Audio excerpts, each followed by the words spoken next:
So today we're discussing Prayer, the Art of Believing by Neville Goddard. And in Prayer, the Art of Believing by Neville Goddard, Neville guides you through the art of prayer and how, when done correctly, prayer can bring you what you desire in your life. I speak for myself when I say this because I was never really taught how to pray correctly. In the early phases of my life, prayer was simply, a way of maybe uttering or reciting words. And at other times, prayer would resemble, maybe pleading or begging, maybe for lack of a better word, but I would turn to prayer from a place of lack or a place of fear or, from a place of not being what I desired to be, from a place of disempowerment. Now, we all understand that sometimes emotional waves need to occur so we can grow. And sometimes we go from lower emotions like fear, fear carries a low vibration, onto higher emotions like joy or love or courage, which carry higher vibrations. And the higher we are in this emotional scale, the more aligned we are with our higher self, our true self. Thus, the more empowered we are, and as we know through the Hermetic teachings, you attract what you are, not what you want. And Neville reminds us to pay attention to the energetics behind prayer because to know this is to understand that when one prays and one fuses imagination with feeling and belief, they have the ingredients needed to bring forth and create that in which they desire. And once you truly understand this, you understand that the creations that you hold are outputted by you. You understand the power of your frequency. You understand that your frequency is born through thought and imagination, and that creation responds to your thoughts, and that prayer can influence the way you feel on a subconscious level, thus impacting what you express and what you experience in the outer world. So Neville talks about the law of reversibility. He says that the essence of prayer is faith. And the first thing that this book attempts to do is it attempts to reduce the unknown to the known by pointing out conditions on which prayers are answered and without which they cannot be answered.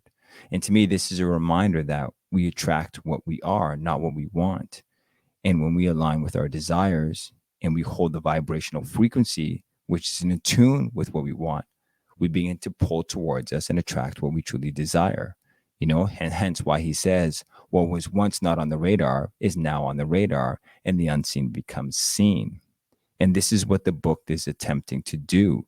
It's attempting to reduce the unknown to the known by pointing out conditions on which prayers are answered and without which they cannot be answered. Neville is reminding us about the power that we have within. We have been convinced and we have been told that we have no power, so we seek it outside of ourselves, but true power comes from within. And when you claim yourself responsible for what you want, you begin to align with what you truly desire.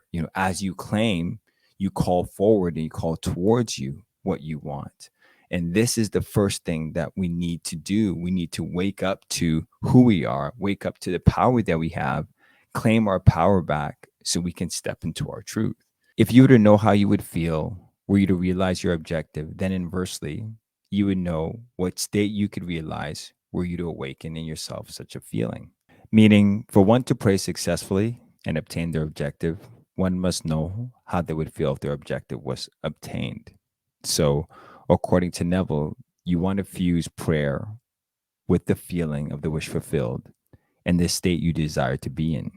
When I reflect upon this and I look back at how I would pray, I realized that I wasn't doing this, and again, I can only speak for myself, but I was never taught to pray this way. Prayer always came from a place of desiring or asking for something that I didn't have or possess.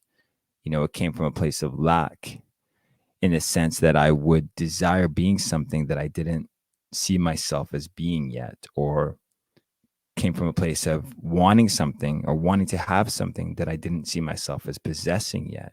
What I didn't realize at the time is this method of prayer is reinforcing what's missing in my life or what's missing in one's life. When you put out energy indicating that we want something, we fail to recognize the feeling of being it. Therefore, by default, we are highlighting that we are not what we desire to be. So When we pray, we want to awaken the state that we desire to be and make it present as if we were experiencing it in the moment. And by doing so, we draw that state onto us. We attract what we are, not what we want. And that's why the challenge for most people when it comes to prayer is that they've been told their whole lives that they don't have the power. So they need to look outside themselves for growth or for satisfaction.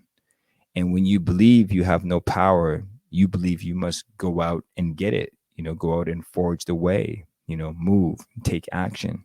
Now, perhaps this is true on the physical plane, but on the spiritual plane, when you align with energy and your higher self, we're moving from a different essence, hence the challenge that most people have, right? Because people would like to think that if we're not chasing, then we're being lazy. We're not doing things that we need to do. But the truth is, the essence of creation allows things to be called towards you.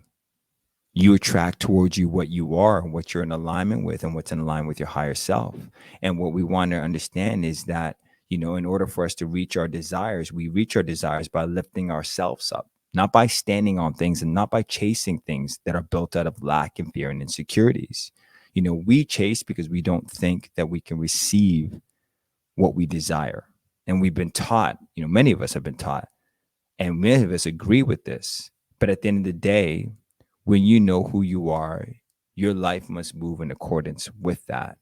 And as Neville said, if you know how you would feel were you to realize your objective, then inversely, you would know what state you could realize were you to awaken in yourself that feeling. And this refers to the law of inverse transformation. And it states that if a physical fact can produce a psychological state, then a psychological state then can produce a physical fact, right? Every cause has an effect and every effect has a cause. Therefore, everything we experience on this physical plane, people, places, circumstances, are the effects that stem from the root cause. And that root cause is responsible for the effects that you experience. What you are experiencing is based on what you have created, and what you have created will be your experience.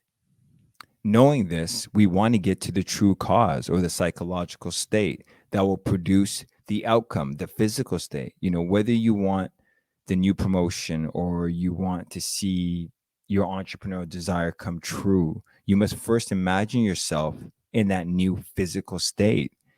See it vividly and clearly. Imagine an event that would take place after the fulfillment of your desire and the feeling that would accompany it. What you are doing here is you are fusing imagination and feeling to create the cause or the psychological state.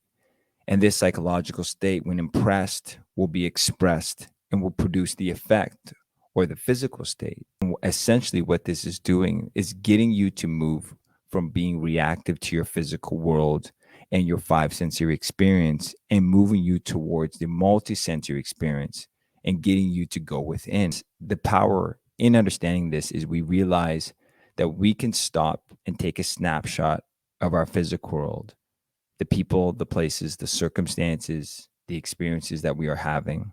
And we can tell ourselves that these physical experiences are revealing to us our psychological state within.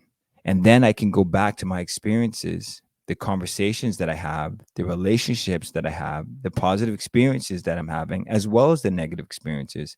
And I can begin to take inventory to see what my experiences reveal to me. When we do this, we can look at what things in my life are helping me align to my desires and which things are not. But most importantly, we start to see through people, places, and circumstances what beliefs are aligning us to our desires and which ones are not. As stated, your psychological state is a roadmap to your physical state. And knowing this allows you to course correct when needed so you can align with your goals to reach the destination you desire. So, with respect to prayer, it's saying that through prayer, I align my imagination with the feeling of the wish fulfilled. Through prayer, I imagine myself psychologically where I wish to be physically until I am physically where I imagine myself to be. And if by any chance, if my physical world is incongruent with my desires, at any point, I can press pause, take inventory, and see what my experiences are revealing to me so I can discern what is working for me and what isn't. And as I do this, I raise my consciousness and I raise my awareness, and I begin to understand the relationship between my conscious and my subconscious when it comes to my creation. So I can filter out what is not working and align with what is working so I can bring forth what I desire to experience. And Neville talks about this in the dual nature of consciousness. The conscious and subconscious are one, but the subconscious is greater than the conscious. What we are conscious of is constructed by what we are not conscious of. So the question becomes, how do we begin to influence the subconscious so we can consciously make the necessary changes that will influence our consciousness so that will be reflected in our world and be part of our experience? Now, one of the ways that we can do that is through prayer. As Neville states, prayer modifies or completely changes our subconscious assumptions, and a change of assumption is a change of expression. The conscious mind reasons inductively from observation, experience, and education. It therefore finds it difficult to believe what the five senses and inductive reasoning deny. The subconscious reasons deductively and is never concerned with the truth or falsity of the premise, but proceeds in the assumption of the correctness of the premise and objectifies results which are consistent with the premise. So, what does Neville mean by this? First, prayer is a way of dealing with the subconscious, right? Affirmations and suggestions are a form of prayer that increase your beliefs and align you with the feeling of the wish fulfilled.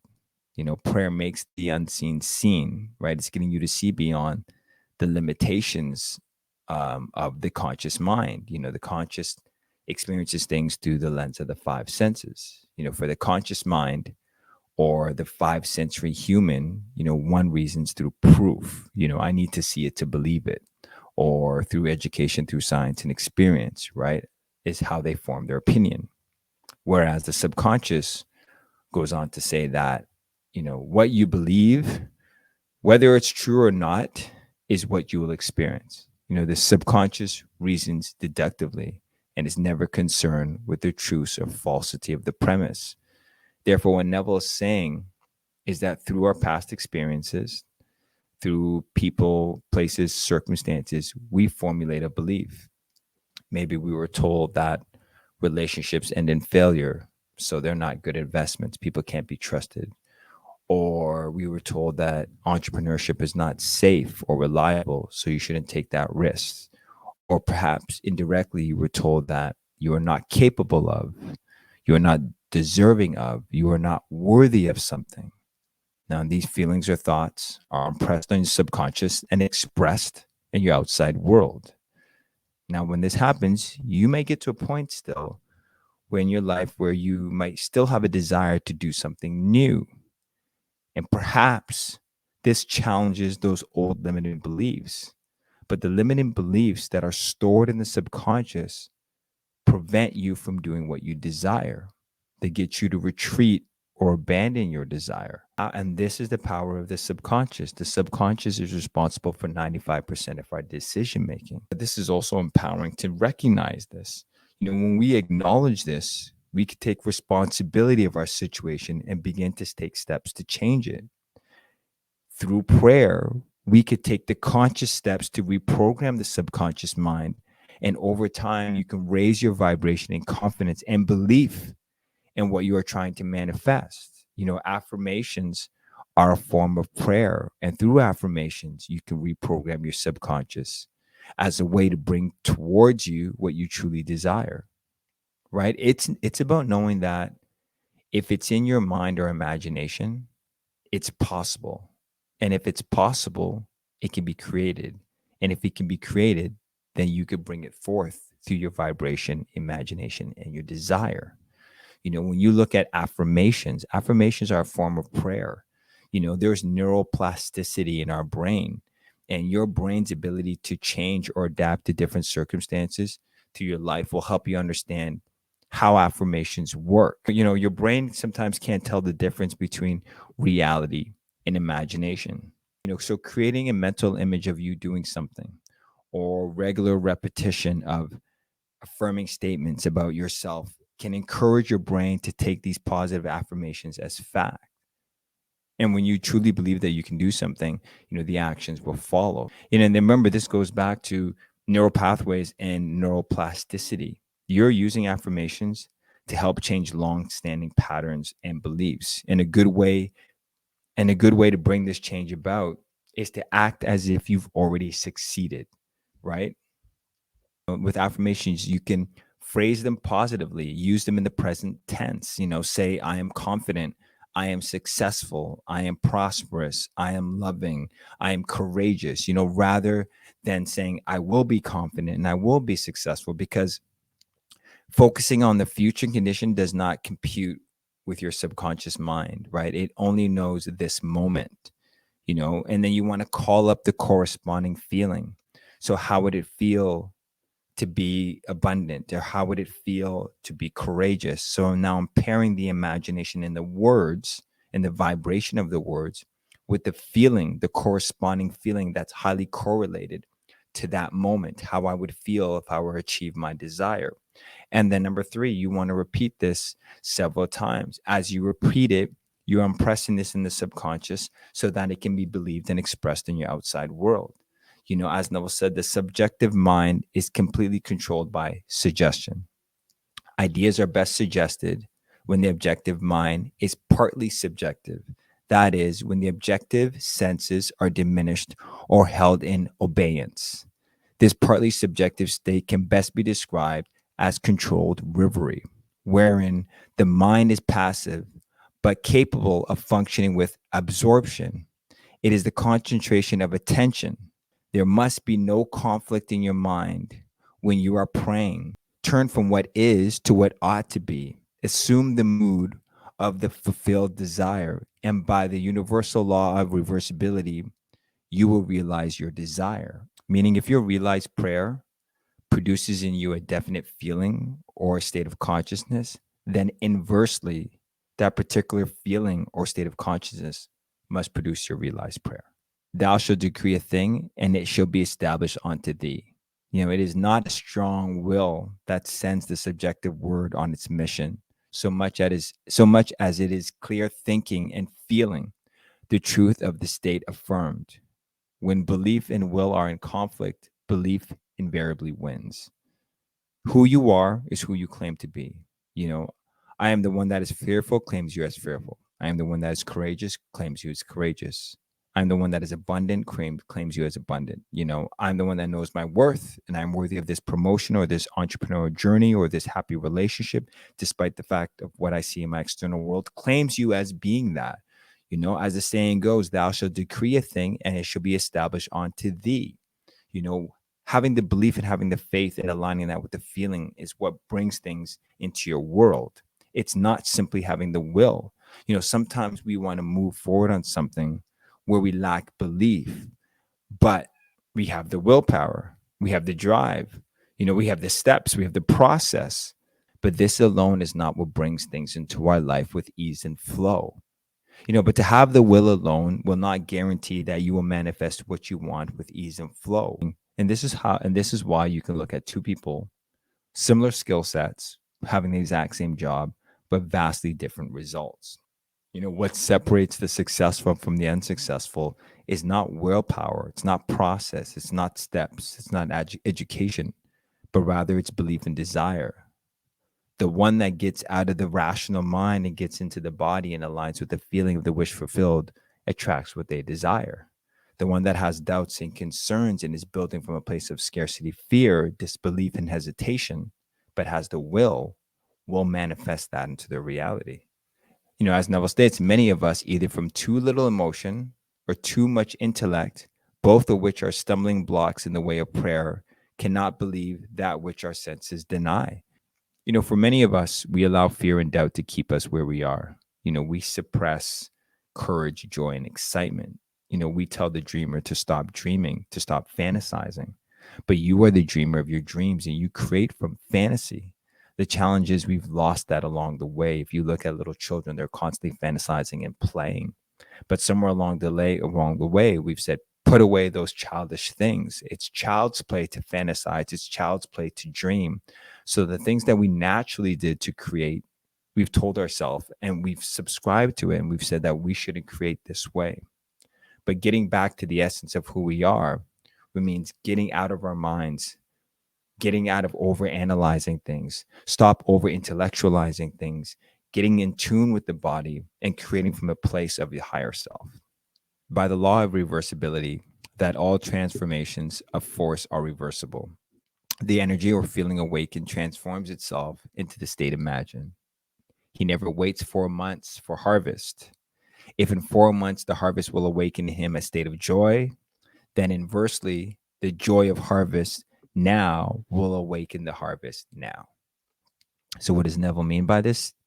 Be psychologically where you desire to be physically, and then you will be physically where you desire to be psychologically, right? We don't have to wait for things to appear in our world for us to experience happiness, joy.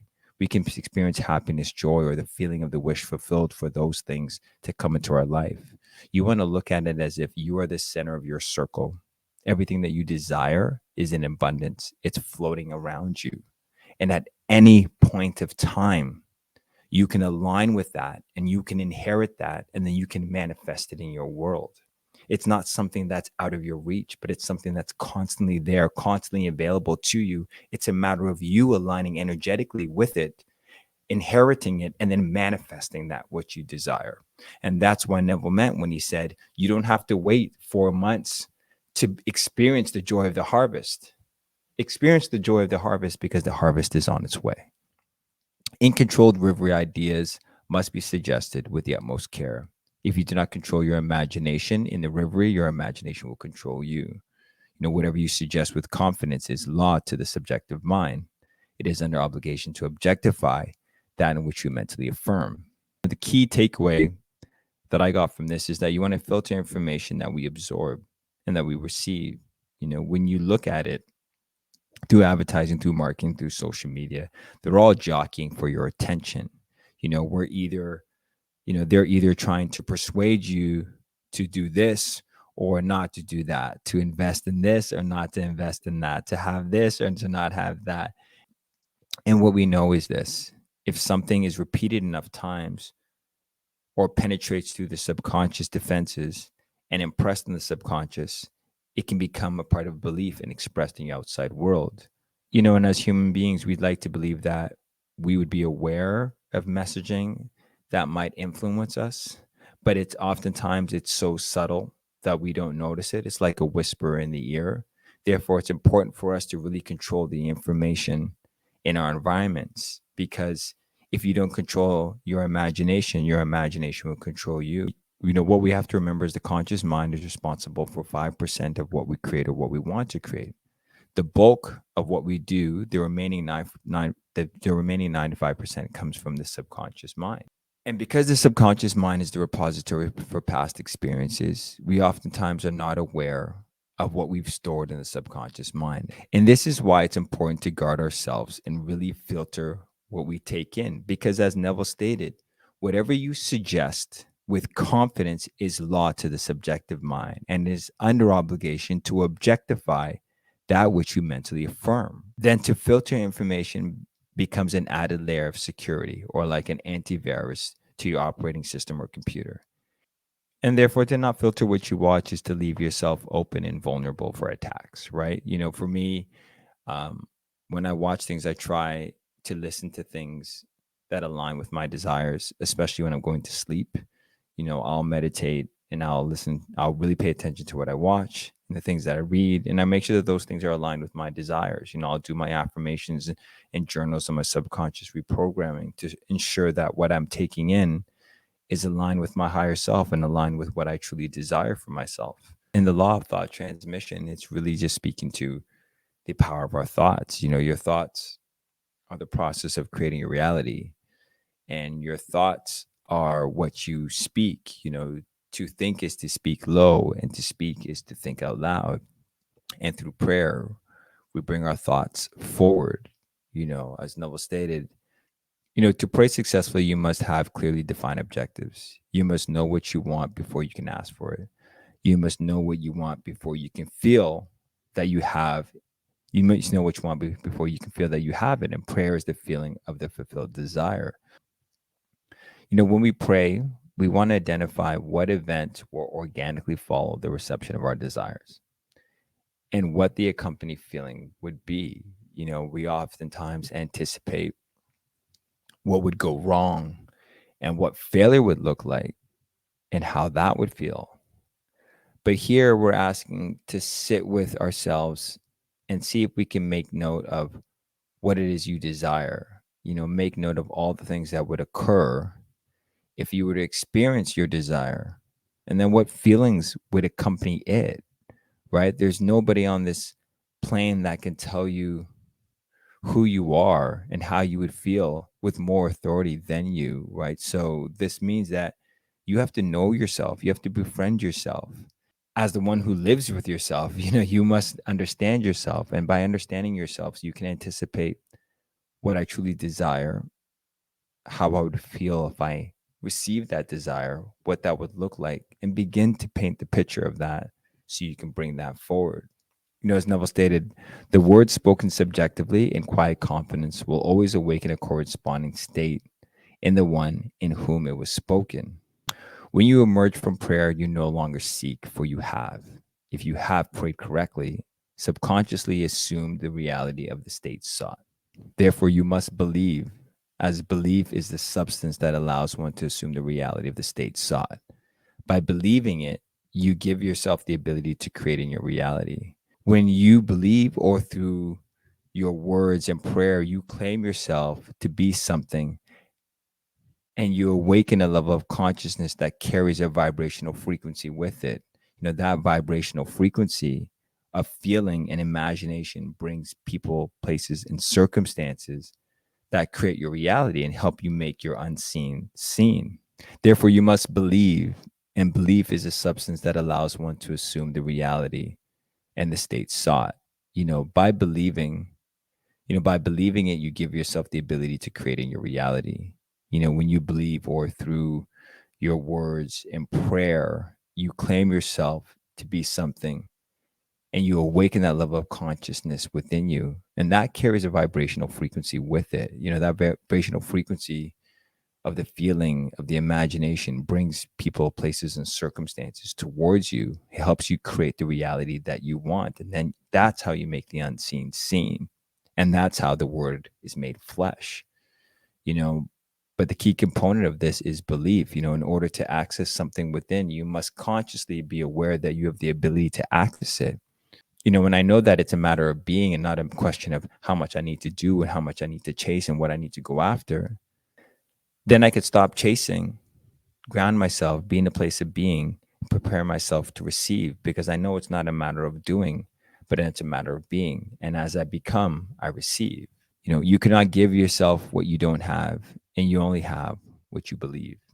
The king that sitteth on the throne scattereth the evil in his eye.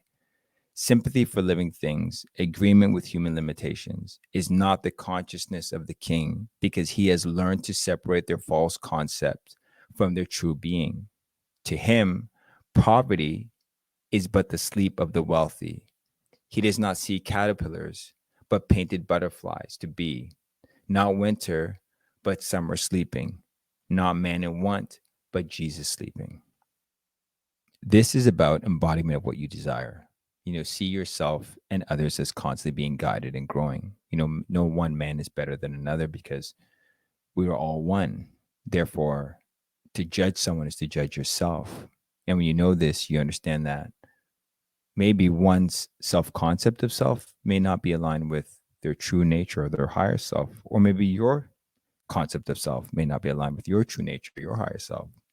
But when you know this, you understand that the universe has your back. You know that you're constantly being guided. You know that people, places, and circumstances that you encounter are constantly pushing you towards what you need so you can acquire what you want. And if one's experience is aligning them with their higher self, then who are you to judge the lessons of one's soul? We may look at the world and our experiences and what we're doing, and we may come to the realization that what we're doing is no longer fulfilling. Um, or, or that maybe I am where I am because I was told this is the path of happiness. So because I was told this and because I subscribed to this is what I did.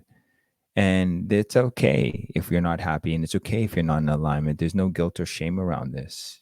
You know, having the conscious awareness of this is what begins to set you free. And when you realize that you're the creator of your manifestation, you realize that you'll be supplied with what you need so you can bring forth what you desire.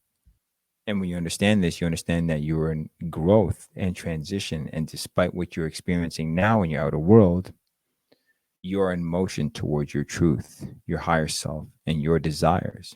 And through prayer, imagination, aligning with the wish fulfilled, you fuse your desires together so you can bring forth what you truly want to experience. Thank you, and I appreciate you joining me in today's segment. Please feel free to like, subscribe, or comment. Thank you again.